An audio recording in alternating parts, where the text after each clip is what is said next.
Welcome to the iStorm Women's Channel and the 16 Days of Activism podcast in support of UN Women UK and fundraising for Safe Spaces Now. Public spaces need to be safe and inclusive for all, now. A report by UN Women UK reveals how common sexual harassment is in the UK. 97% of women my age said they had experienced harassment. Your ideas to support us have already started making a change. At music festivals, with taxi companies, on public transport, in organisations and in online spaces. It's time for a change. Please support Safe Spaces Now by donating to the cause or get involved. You can find the link next to this video. Thank you. Thank you so much for joining us in the campaign to create awareness around violence against women and girls. In this episode, we're talking about porn. My name is Bima Loxley. I am a non-binary individual and my pronouns are they, them, and I am a sex and relationship therapist running my own private practice for individuals, couples, and multiple partnered relationships. I'm very pleased to have two participants on this podcast, Armando and Beth, who will share their knowledge and expertise on this topic. It's important to keep in mind that whilst we're all experts, none of us are sex workers. We feel it's very important to bring in the voices of sex workers on these issues, and whilst we cannot do that today, if you'd like to do further research on this, please be mindful of where you get your information. So I'll let you introduce yourself first, Armando, and then you, Beth. Sounds good. Hi, everyone. My name is Armando. My pronouns are he, him. I'm an artist based in Paris, originally from Canada. I specialize in erotic work, and I run a weekly painting show on Pornhub called The Joy of Painting, where it's Bob Ross inspired, and we paint some spicy things together. Hiya, I'm Beth Ashley. I'm a sex and relationships journalist, and I write a lot about porn. My pronouns are she, her. Nice to meet you both. Right, so we're going to just dive right in with the questions. So the first question is, what do we mean by pornography in simple words? I think in simple words, it's a form of media that is sexually explicit, that provokes sexual arousal. I think if we're going to keep it very textbook. Mm-hmm. Yeah, so scientific explanation, a visual stimulus, usually sexual, that aids sex, usually solo in some way. Yeah, I would agree. And it can come in all forms of media, right? Oh, yeah. Yeah. Oh, yeah. It used to be all magazines, but now it's all on the internet. Or books. What are they? Yeah, books. We have even art. I mean, that's a whole nother debate in terms of, is it art? Is it porn? Can art be porn? Can porn be art? That's just endless. It's a bit of a rabbit hole to go through in terms of academia and fine arts, but anyways, it's constantly asked to this day. Yeah, it's big war in the fine art industry. Oh my God, don't get me started. It never ends. Right, so I'm going to ask this to just fellow Brits. The question is, how common is porn in the UK? So Beth, you're a journalist. Do you have any numbers for us? Yes, I do. It is so common. So something like 50% of men access Pornhub and 15% of women, but that percentage gets much, much higher if you look at other providers that aren't Pornhub. So if you look at more ethical or feminist brands like Bellesa or CHEEX, the percentage of women watching porn gets much, much higher. And of course, there are no statistics that include non-binary or gender non-conforming people. It's all men and women. So in reality, much more people watch porn, and Pornhub gets something insane like 15 million users every like 30 seconds. Yeah, I think on a conservative number, it's like 3 billion a month, like in terms of traffic. Like it's high. It's very high. It's intense. Yeah, and that's for only the statistics are only people who disclose, right? And I bet a lot of people don't actually disclose that they are watching porn, so the numbers are probably definitely higher. Yes, I would imagine so, especially on the women's side of the statistics. I imagine that gets much higher in reality. Well, and also on the children's side, like we have to admit that children do watch porn because they find a way around it, and young girls. So we're missing a whole field of numbers there. So I think mind. That's a really good point. It was recently revealed that in the UK, boys tend to watch porn as young as 9 now. So I would imagine that when they're doing these surveys to check who watches porn, they're probably only speaking to people over the age of 18. So Yeah.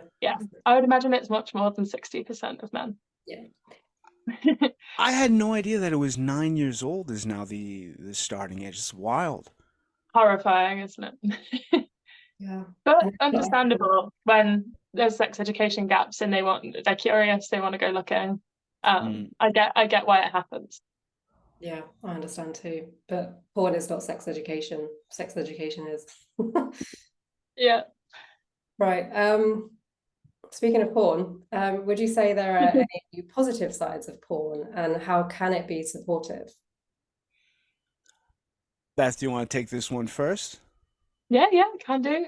So I think the most obvious pro to porn is having that aid for sexual stimulus. So couples can watch porn together. You can watch porn on your own. I can't remember the percentages off the top of my head, but most men need some sort of visual stimulus to help themselves with masturbation, and to help with getting their desire going, and porn facilitates that for them. I think that when porn is ethically produced and everything on set is cushy as well, it's also a huge support of, little work for sex Mm. workers. It's a place for them to be creative. It's a place for them to work, a place for them to meet other people. It can be a haven for a lot of people. And yeah, going back to the couples thing, I think more couples watch porn together than a lot of people realize. They seem to look at porn as this really seedy thing that maybe a man does in the bathroom while his wife's asleep or something. But so many people are doing this together and enriching their sex lives with it. You can also get ideas from porn. I know I've done that when things are feeling a bit stale. I've gone to see what I can do next from porn. So it can be really inspirational as well. I completely agree with you. I've used porn in my relationships as a tool to be like, hey, what are you into? Could we watch it together? Even having like chats where we had timestamps to look at things and to talk to each other to say like what we really find attractive about it. Like, are we ready to try this out? How do you feel? And yeah, it's a great aid. I think it's a wonderful aid. Plus, I painted, so I think it's beautiful. I mean, there's some lovely moments now when I watch porn that I pause it and I find there's some, I guess, Renaissance-esque compositions, but that's just me. No, I can see that. The curves and the way they're Yeah. entangled, yeah. And that's it, right? Like if we look at ethical porn and the body positivity in that, I Mm. think it can be useful. Like if we're looking at mainstream porn, it's not really supportive for self-esteem and stuff like that. But when we're looking at more ethical porn, where it's more inclusive of all kinds of bodies, I think it's great for people to be able to watch that and say, "Oh, that's me." I think there's always room for improvement, but yeah, I would agree with everything that you're saying. There's so much diversity in the porn on the likes of like Lust films, Bellesa, Hmm. CHEEX, and you don't see that on the mainstream side of porn as much. I think it's ever so slowly getting better, but It's I just very slow, yeah. It's slow.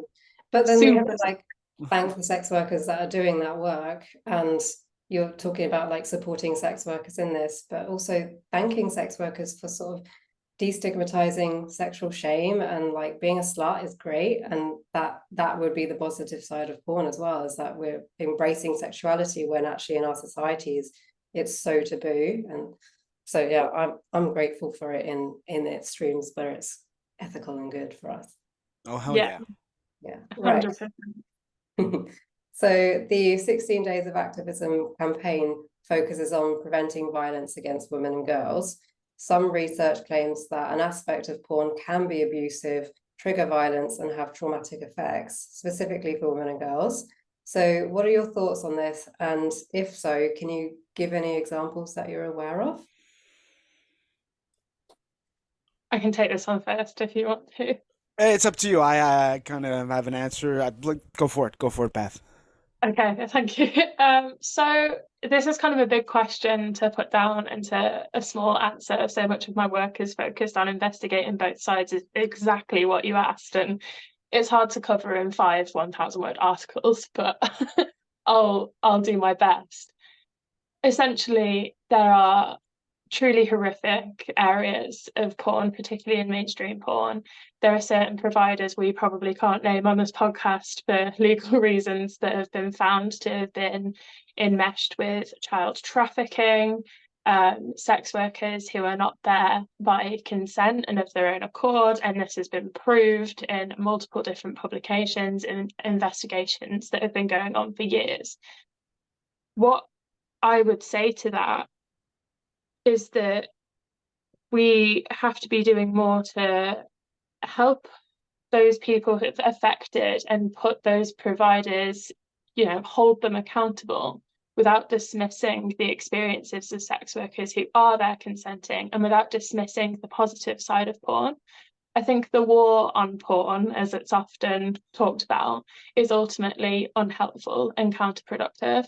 When we demonize the entirety of the porn industry and try to get rid of it because of those issues that are within the industry, we are punishing so many more people. We're just like fighting punishment with further punishment. It doesn't make any sense at all. So I think what I've kind of found throughout all of my research and investigations into the porn industry and what's going on in these different areas, how we make porn more ethical, things like that, is that there's a lot of consumer responsibility there. It sounds bad, but bear with me.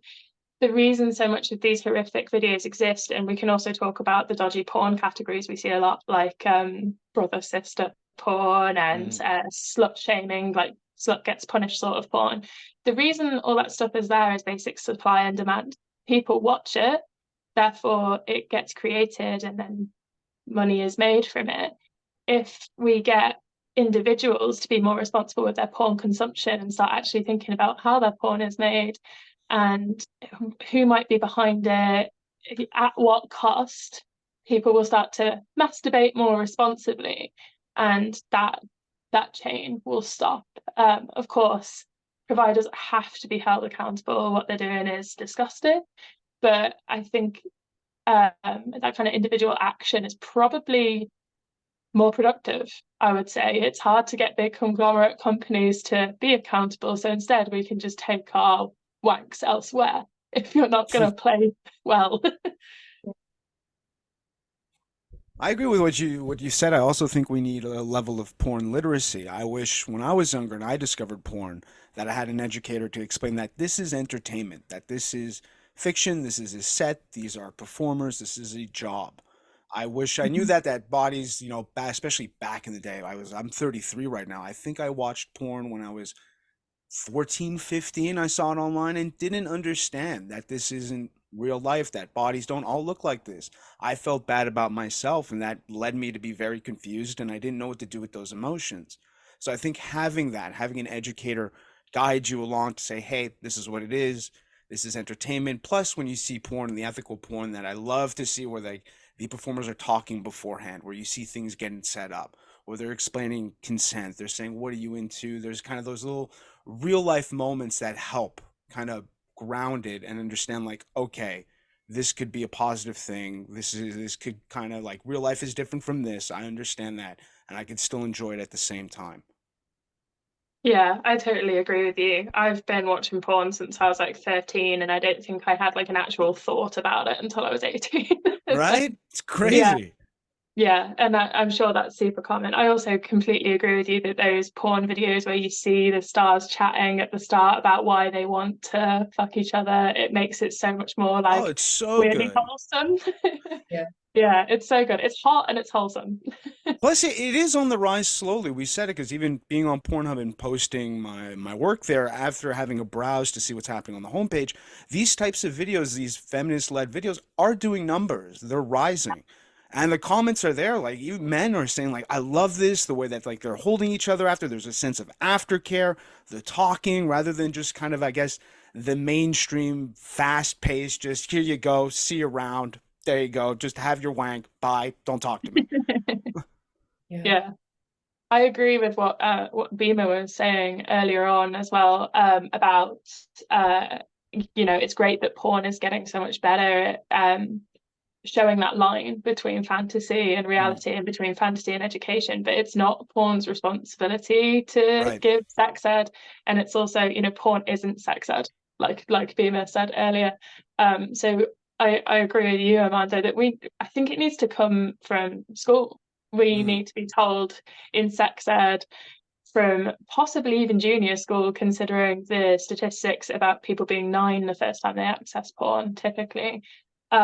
Just a quick disclaimer in school: if you guys are watching porn, just remember that's not necessarily what your sex life will look like, and you don't necessarily need to expect it to. It's just a bit of fun, and not demonizing it or shaming it. That would be, you know, really helpful. Oh yeah, I agree. That goes to, it links to like a question later down, is of, like, who do we want to step forward to take action? And I specifically thought schools, and obviously like the porn industry can, but you're right, it's like if we want to watch these certain types that are doing more harm, then they're they're going to be made and created. So it's about starting from like day dot. Parents need to know as well, like what their children are going to watch. Like it's going to be out there because it's just so prevalent, so easy to access. And I'm thinking young boys in particular, like if we're going to like the idea of preventing violence against women and girls, it's often young boys that grow into men, obviously not all men, but when you learn that and what you're searching for, and you don't have that porn literacy, and you're going to straight to like what Pornhub recommends or what your friends are doing, you're probably going to find something that's more abusive, like, you know, the whole choking, for example, where it's now being made in a court of law, you can't use choking as an excuse and say that it was consensual if the person died or was harmed from it. Like you can no longer say they consented to choking and therefore I am not a murderer, for example. That's out in the UK. So, but it's so popular at the same time, and it is violent and it is abusive. And I'm also thinking about the violence of, if you think about like just how young people, young girls think about their bodies and their vulvas and the differences of vulvas in the world, and how every vulva is different and beautiful. Yet when we see a certain image, I'm sure it's not in your art, Armando, but I bet it's elsewhere. And what I've seen since I was watching porn since God knows when, is that you see a porn star clit, as you call it, and you want that. And I think that leads into trauma and like triggering like all sorts of emotions and like self-hatred or disgust growing up. And I think that comes from young boys and also young girls, and they sort of accumulate together and don't learn together what they should, which is actually all bodies are beautiful and diverse, and that porn is just one lens often, at least mainstream porn is just one lens. And I think it's important to notice that like it can affect so many things, not just the types of porn you're watching, incest and rape, but also like people's bodies and how they should be feeling about themselves on an individual level. I agree. Do you think anyone else should be stepping forward to sort of take action on this? Oh yeah. Yeah. Everyone. Go for it, Beth. Oof. So I completely agree with you, Bima, that there needs to be more coming from schools, more porn literacy, more on body diversity or the lack thereof in porn, and what young people should be doing with that when they see it in porn.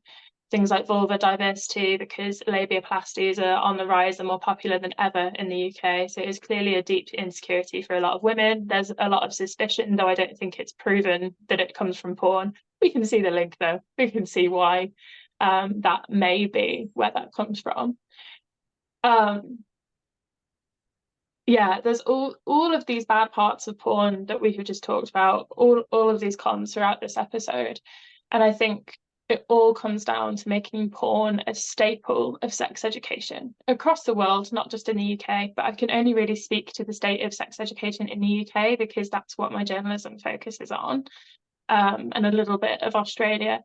But the UK is in a true state of anti-sex right now. We are in the hits of an anti-sex propaganda campaign. I'm just going to say it. Like, the UK government has been saying completely absurd things about sex education in the last year, I would say.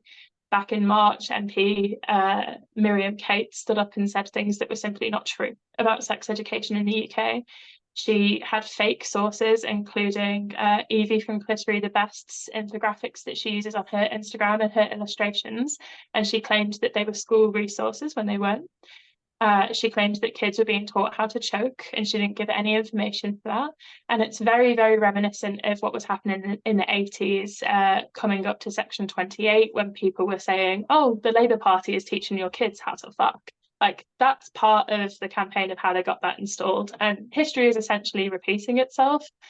And I would say that that is blocking our, porn literacy's entrance into schools. And that's so sad, because the Sex Education Forum did a survey this year that says, can't remember stats off the top of my head, but it's very, very high. The vast majority of students want to learn about porn. They've specifically said we want more real life scenarios in our sex education classes, including pornography.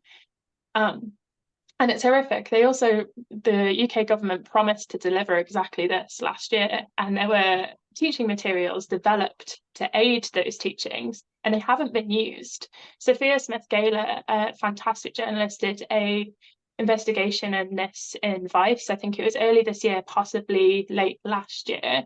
My sense of time has been warped since the pandemic. And she found that a very low amount of schools had actually downloaded and used those resources that were provided. So it's not happening. But they seem to think that too much sex education is happening. So yeah, I'm putting quite a big problem into just a few short sentences, but we are in the midst of serious sex shame. People are trying to make sex inappropriate again after the mainstream sex positivity movement. It's really sad. And I don't think that porn and this much needed porn literacy will enter British schools until we have done something about that in general, the culture of hate towards sex. So I think we start there. We've got a big journey, but that's the first step, is just reminding people that sex isn't shameful. It's as human as falling asleep or taking a shit. Sorry if I'm not allowed to swear on this podcast. And it's ridiculous that we apply moral compasses to it. Beyond hurting people, there's nothing you're doing in your bedroom that makes you less than. And it sounds really basic to people like us who work in the industry, but that is unfortunately where we're at right now. We need to start there again and build our way up, and then get people learning about porn once we get teachers and parents less fearful of it. Yeah, I agree. I completely agree with what you guys have said. And touching on the moral panic, that is really on the rise. For it comes from a place of confusion. I feel the individuals who really try to demonize porn and chase after it and kind of lead this crusade to abolish all of it are these types of individuals who also never had this type of sex education or education in general to look at porn with porn literacy and understand it's okay to have certain feelings when you look at this, that, hey, maybe I'm into more of this and I want to explore it, as opposed to having this reaction of I don't want to have these thoughts, so I have to get rid of the source entirely. And I think we should, when you have these organizations, especially in the US, I know there's these very hardcore right-leaning organizations like Evangelical who really want to get rid of all of it, who really put sex workers in danger. But I feel in terms of people stepping up, we should stop giving them the microphone and listen to the stories of sex workers, people working in that industry, to provide clarity and also they probably have a lot of stuff they want to say that they want us to know. There's probably so many things that we have in our minds that are just complete myths that they can just clear and say, hey guys, it's pretty simple. It's this.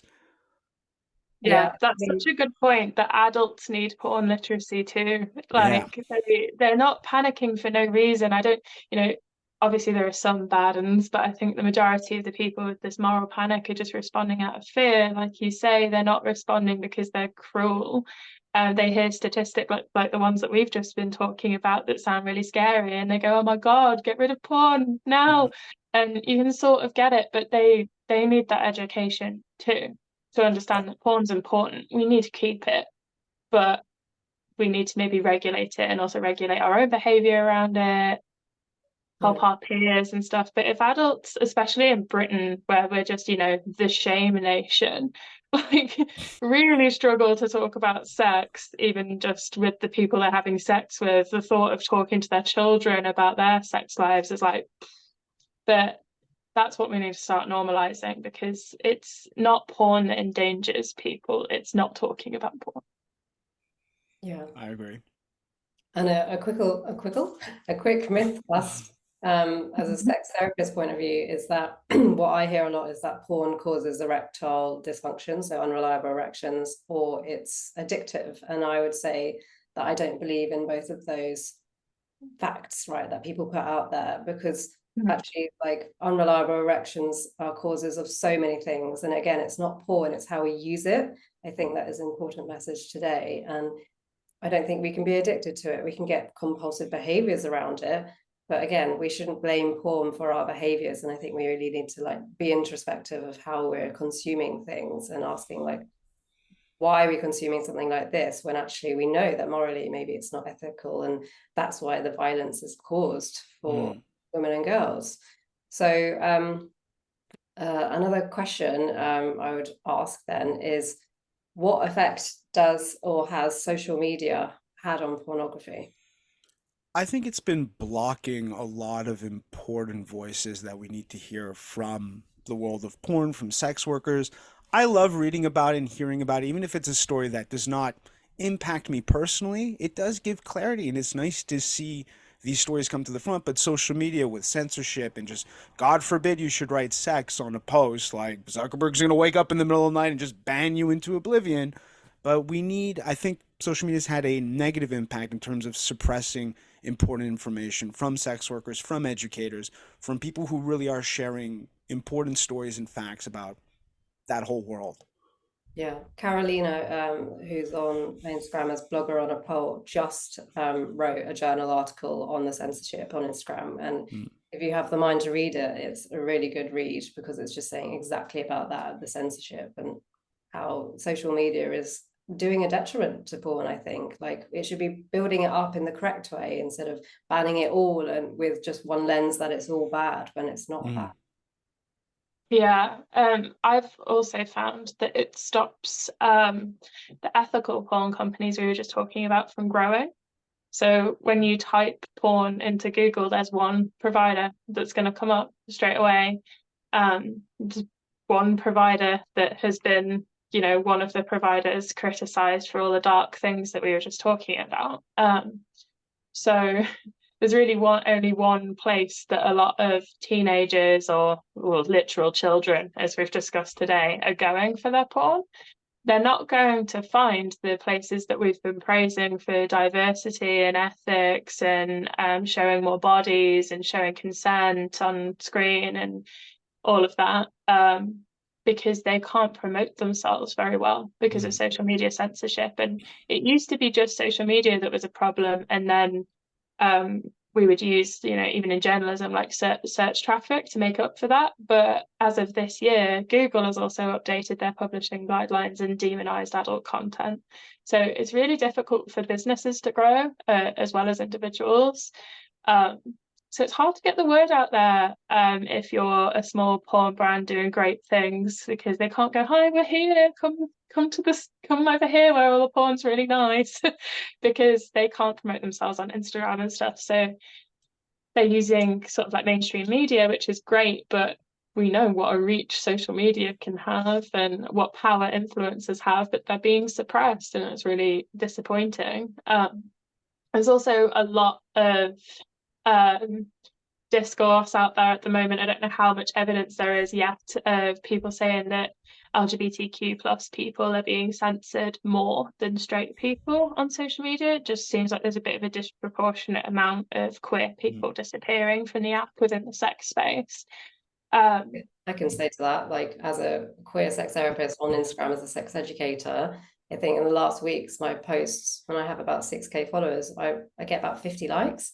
It's atrocious. Like, the reach is terrible, and it always has been, but I just do it nonetheless because I like posting on a platform that hates me. But yeah, it's odd as well, but because what I find is that although Instagram hates sex, all the people who follow me prefer when I talk about sex, and it says a lot because I have to then like censor the words and not use images and anything like that. And I think I'm quite safe from Instagram when it comes to sex, but because I've never been shadow banned, luckily, but I'm still feeling the effects of not being seen. And I wonder if queerness has a part to play in it, of just I'm lower here, like somewhere on the scale of not being seen on Instagram, yet what I post, when it's the more sexier, the better it's liked. So it's really odd and contrary, and it makes no sense, but obviously it makes so total sense because people want to talk about sex. Like that's Yeah. it. Yeah, I'm really sorry that's affecting you. It's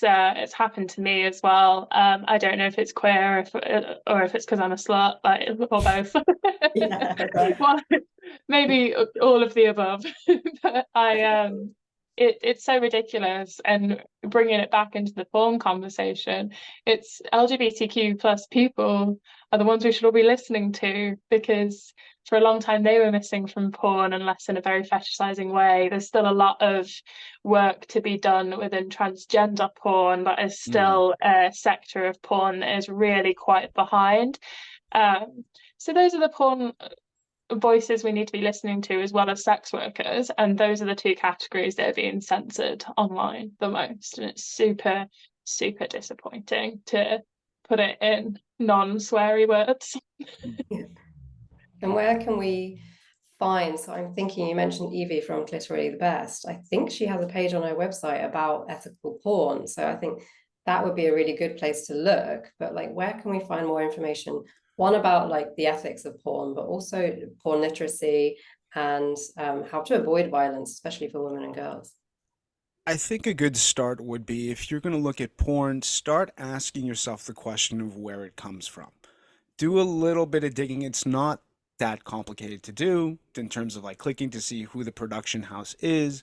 Do the people that you're watching have a good relationship with them? Are they constantly like, what's their story? You can definitely find some information. And plus, this also leads more into the habit of supporting sex workers and getting used to paying for your porn. If there's someone you enjoy, you love their content, go support them. There's no shame in that. I know from men, they have that whole insult of like, oh, you're being a simp. Oh, you're paying for porn, trying to like, bully men into, pushing them more into this camp of like, it's better if you can get it free and they don't know and you don't support them because it's a deal, as opposed to supporting someone who, is worthy of supporting. You should support sex workers, pay for your porn.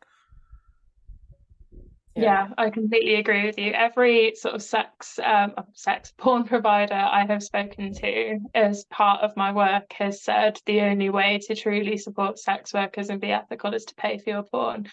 It might not seem like it to the average person who doesn't know a lot about it, but OnlyFans is also a great way to support Mm-hmm. sex workers, because they're getting that money directly. Obviously, OnlyFans gets a cut, but that is a really good way to support individual sex workers. But also, if you don't have the money to be spending a subscription on like multiple performers, because you might have lots and lots of favorites, you can pay for your porn from an ethical provider. Mm-hmm. From Lust Films, you can get a premium subscription to Bellesa or CHEEX, something like that. I also think, when we were talking earlier about porn literacy specifically, like how you kind of find this stuff out on your own, I think it's really important for us to think about our actual consumption, kind of similar to the way people talk about fast fashion or being ethical with food consumption. We're getting more awareness around that. There needs to be this sort of similar uprising with porn, when we start to think about our own actions and what websites we're using, how we're behaving towards porn, what we're searching for. And there's a book called Ethical Porn for Dicks, and I think the subtitle is like A Man's Guide to Wanking Responsibly or something like that, by a psychiatrist. I believe he is called David J. Lay. It's a really, really good book, specifically aimed at men who do watch porn the most. So I think it's really good for Yeah. them to get that information. Also, a little bit of a self plug, because I work for them, but Mashable does excellent porn investigations, big features on exactly this: porn literacy, what needs to be happening in schools, how you can do it yourself before it happens in schools. And I think we all need to be reading as much as we possibly can on porn, which sounds, boring and lofty, but it's so important. Yeah, I mean, like it's like any form of media that we sort of consume. We might read the blurb of a book before we buy it, or we watch the trailer of a movie. I think we need to do the same with porn and say, like, this is the genre that I like. Okay, so why is it important to me? Who are the actors that I like? Where is it set? What do I see? And again, like, it's just going introspecting and being reflexive of like, why am I not buying this thing? Why am I looking for it? Why am I searching these specific things? Why are these things even online for me to be able to search? And why is someone talking about that animals in porn, for example, is a bad thing? Why? Because it's probably taboo. And we realize that I'm just wondering about like the silence of things. If we're not talking about something that we see as bad, shouldn't we be questioning and being a bit more critical of our consumption? And thing is, I think when I say this, I'm aware that kids don't have this critical analysis of themselves. You just go out and find it. And so I think it's part of adults' responsibilities to ask these questions and then go to your kids, go to schools, go to wherever it is that you need to tell kids that porn shouldn't be searched for if you're searching for specific things, and illegal things. I guess we need to talk about the law as well, right? Why are you so comfortable watching on a screen or reading about it when you definitely wouldn't do that in real life? And if you need to do that in real life, then we need to ask like the other questions of like, well, are you okay? Have you got compulsive sexual behaviors? Where's the information that you're getting from? And it's not necessarily that these people are abusers per se. I think it's just that they have been schooled by porn that something is okay when actually it's not. And I think it's really hard to answer the question like, how do we ensure that porn is consensual and safe when most people, not us, wouldn't know even where to start asking what's morally right and what's morally wrong? Like, how do kids even start that? I think it's really tricky and it's not their responsibility. But yeah, they can't, kids can't consent. That's kind of the end of that. It's up to the adults around them to look after them, and they're not doing the best job right now. We could all be doing better to help kids. And it's a complicated beast. I really don't think it's necessarily porn's responsibility to protect children. There are already lots of ethical porn companies making their porn better if a kid does land on it. But this needs to come from their parents and their schools. That also needs to be very separate. There's a big thing, I don't know if this is the same across the pond, Armando, but in the UK, there's like this big campaign at the moment for parents to gain control of their kids' sex education within schools and be able to pull them out if they don't like what they're being taught. And I think that is very messed up. We have to remember that not every parent, unfortunately, has their best interests in mind when it comes to the way they treat their children. So I think those need to be two completely separate discussions, but two very important ones that have to be happening. And parents need to be teaching their kids more about porn literacy after teaching themselves, because a lot of them don't have it either. And schools need to be doing more. But yeah, with all of the censorship and anti-sex discourse that's extremely unhelpful going on, I think we have to strip it right back to basics and just start doing anti-sex shame work within our communities, getting people to be more open about sex, and then we can start being more open about porn. I also think this sounds really creepy, but I kind of check my male friends on what porn providers they use as well. I saw the Pornhub app on my friend's phone the other day, and I was like, you can use Pornhub if you want, but I just want you to be aware of these things. And also here is some providers that you might prefer if you fancy it. And I've had friends talk about how they like to masturbate to celebrity leaks. So I've been like, here's why you should never do that again, my friend, over a pint, and then recommend them some providers. And it's also about like kind of dispelling myths around certain providers as well. Like I've told my friends to start watching, feminist porn, and they've been like, I don't want to watch hairy women in Birkenstocks. And I'm like, that's not what it is unless you specifically type that in, like I do. Like feminist doesn't mean hairy and Birkenstocks all the time. It's just some of us. And just silly things like that. Like a lot of men have these particular ideas about what these things are, and they might need a bit of help. And I know some people don't like to help men when they're getting things wrong, so they find it, I guess, exhausting, or they don't want to carry the weight of the responsibility, and I get that. But for me personally, I like to do my bit in that regard, and I feel like I have made a bit of a difference, like one by one. I agree with you. I think it's Yeah. everything you just said. I completely agree. Even as someone who works on Pornhub, I like seeing these feminist channels thrive. I like seeing the numbers going up. Like they post one video that's got 12 million views. You're like, hell yes. But also, what's cool about that site now, I think this is more of a recent feature, but when you click the profile, you can put all your links in. So if you really want to support these people, like we've talked about, like practicing ethical Mhm. consumption, click their profile, go to their page, see if they have an OnlyFans, see if they have somewhere you can get educated on, you can support them in some sort of way. This is important. And yeah, men do need this help too. The way the language is, I know here for porn, like written in French, the language is very vulgar 85% of the time. And I know that has an impact on someone, especially if a kid falls on this and doesn't have an adult there to guide them that hasn't done the work either. We don't have the, doing the introspective work to ask ourselves, like, how do we feel about this? Or why does this exist? Is there a community around it? How is it practiced? How do I react with it? How do I explain this to a kid or someone else that, what this is exactly, rather than just saying, like, oh, it's evil, it's bad, get rid of it. We have to get rid of it all. Stop asking me questions. Yeah, yeah, I agree with you. And that's also another good point, is there's lots of ethical porn on Pornhub. It isn't the case that everything on there is, but Yeah. there is a huge space for it. I'm really annoyed I can't remember her name right now. There's an absolutely fantastic Spanish porn star who does tutorial porn on Pornhub, and it's really, really ethical. If I remember her name, I will send it over later. I'm really, really bad with names, and we can include her in a caption or something. But she's fantastic.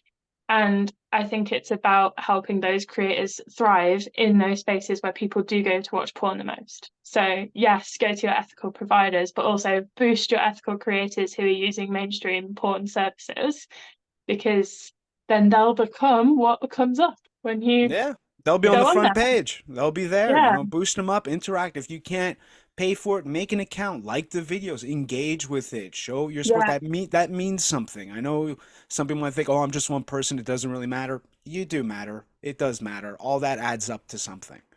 yeah, yeah. That's such a good point.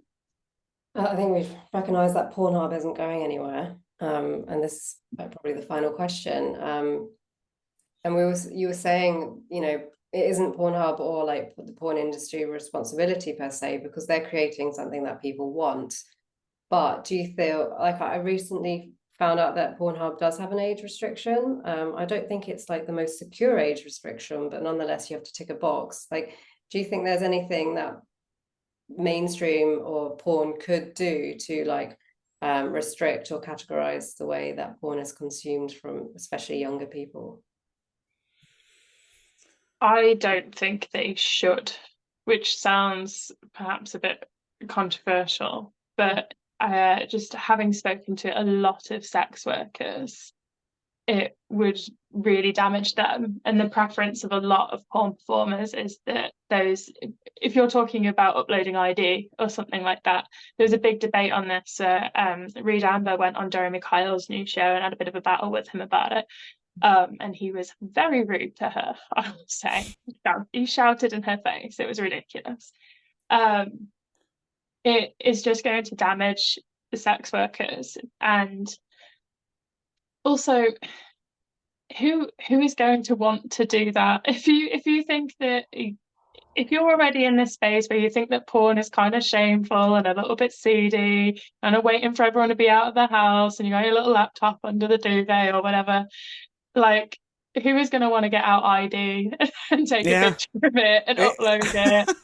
Who even trusts websites at the moment with our data? Like, there are constantly breaches, specifically of sex websites, where people are actively trying to slut shame and people and treat them as deviant. Do you remember a few years ago there was this dating website for people who want to have affairs was breached, and Oh, yeah, yeah, yeah, yeah. Ashley they publicly Madison? listed, that's the one, thank you. Yeah. Yes, and they publicly listed the names of every man who was using it, and doxed them with their addresses and stuff. no one is going to want to put their ID into Pornhub. Like, be realistic, Jeremy. So it's about It's parents again, isn't it? Of saying, let's restrict the iPads, let's restrict the phones, like it comes from within the home. So you can't access the site, not that the site can't be accessed by everyone. Like, we have to flip yeah. it. So the kids are not, They're not kids stupid. are not porn providers demographic, so they're not going to do anything for them. Like it kind of makes sense that Pornhub are just kind of carrying on as they're doing, minus all the really dark stuff that we talked about earlier. I'm not excusing that, and ignoring all these requests for age verification and stuff because they're not making content for kids, so they're not going to put child locks on their website. Like that's up to parents to do. You know, I'm not a parent, but I'm pretty sure you can get so many apps and stuff that pre-filter these things. You can make a whitelist for your kids of like what sites are good to go, like that they can access, that are available on their device if you're giving your kid a device. And like you said, no one's going to give their ID. You're already in incognito mode. I don't think you're going to take out your government ID, get ready to take a photo of it because you're like, it's time to wank. I'm ready to go. Here's my driver's license. Like I'm ready to roll. It's valid. I don't. It's not expired yet. Like it's no. It's gonna get too complicated. And exactly like you said, do you trust who you're giving your ID to? Who is it going to? Who exactly is asking for the verification? Is it the site itself, or is it ordered by a specific state, a government? Is it the same elsewhere? How do we, it gets complicated. Yeah. I will say as well, kids will find porn no matter what. Exactly. If you stop them from being able to use the main websites that are relatively safe, except for all the things that we've discussed, you'll push porn underground. They'll find really bad porn that doesn't ask for those things. If it became a legal requirement tomorrow for ID to be used to use the likes of Pornhub or Lust Films, Bellesa, CHEEX, etc., it would push it underground. No one would want to do it. They will start watching really horrendous shit instead because that will be all they can access. It's like it's never going to be fixed like that with age verification. You will just make porn a more dangerous space. And that puts sex workers in danger, and they already are going through enough with stigma and dehumanization from online platforms and all that. They don't need this. This is not another thing to add to the list. No. Yeah, I think as well as the anti-sex culture that we need to address, which is really overarching the majority of issues here, I think the other side of that is humanizing sex workers. I think we're still at a point where the vast majority of people are just looking at these sex workers like tiny people on the screen who are there as wank fodder. We need to start thinking about them as human beings as well. Like this is a job, this is their career, this is their life. And that will make people prioritize them more in these discussions. Like with when these really high profile, usually men, people come onto news channels and talk about porn, it's almost as if they've just never watched porn in their life. They've definitely never spoken to a sex worker in their life. And they throw out these silly ideas like ID verification or porn bans as if they're like the smartest, most philosophical person ever. Like, oh, an idea. And it's just the worst idea ever. Yeah, like the Steve Jobs' censorship. We're gonna do foreskin recognition. That way, when you log in, you have your government ID. You're ready to go. We're gonna scan your labias with this new tech we got. There's an app on your phone. Like, where's that data going now? Like, oh my God.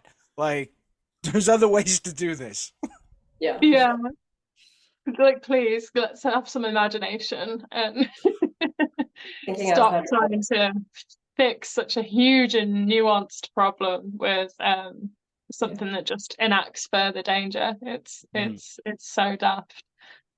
I'm so glad we had this conversation and that we had like all our different opinions, which kind of go along the same line, that we are protecting women and children, but we're also protecting sex workers, and it is nuanced.